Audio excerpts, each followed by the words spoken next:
Bonjour, Bonjour. nous sommes à Marseille, comme les gens peuvent le voir derrière, avec ce beau cadre et ce beau soleil.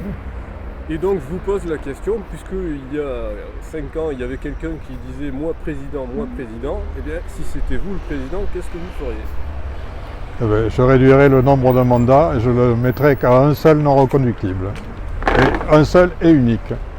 Et on aurait systématiquement moins de gens qui ne font que de la politique. Oui, parce que le problème, ce qu'on discutait tout à l'heure, c'est que les gens ne font que de la politique. Ils ne connaissent pas la réalité. Ils ne connaissent pas la réalité, ils n'ont jamais vu la réalité, et ils s'en désintéressent totalement. Il n'y en a aucun qui sait le prix du ticket de métro, le prix de la baguette de pain et même les pains au chocolat. Donc,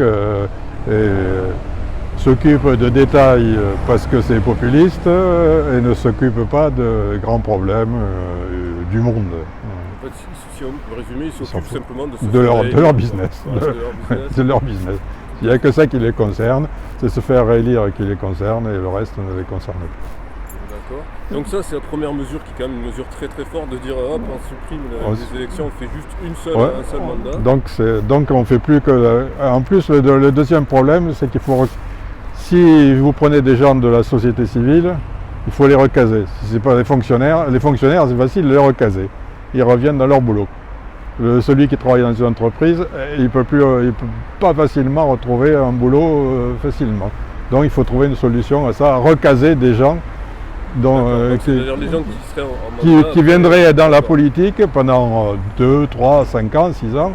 Il faudrait les refaire revenir quelque part, puisqu'ils n'ont plus qu'un seul mandat non renouvelable.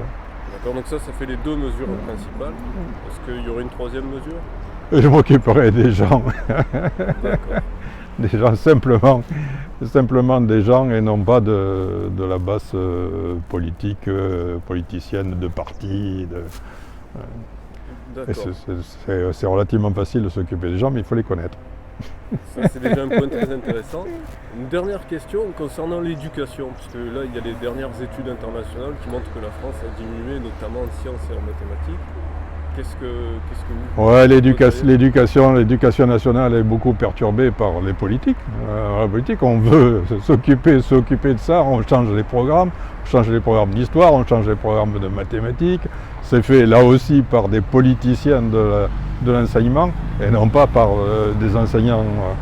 On peut demander aux enseignants, on peut faire un mini référendum dans les enseignants, qu'est-ce qu'ils veulent dans les programmes, en troisième, en seconde.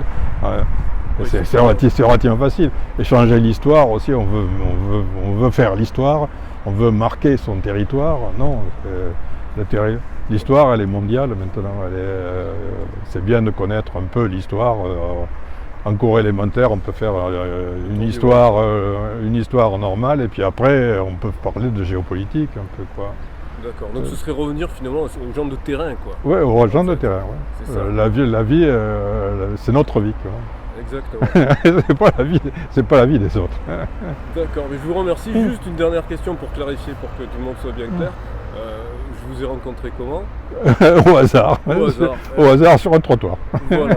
On faisait le trottoir. Voilà, je vous remercie monsieur et je vous souhaite une bonne journée. Et bon courage.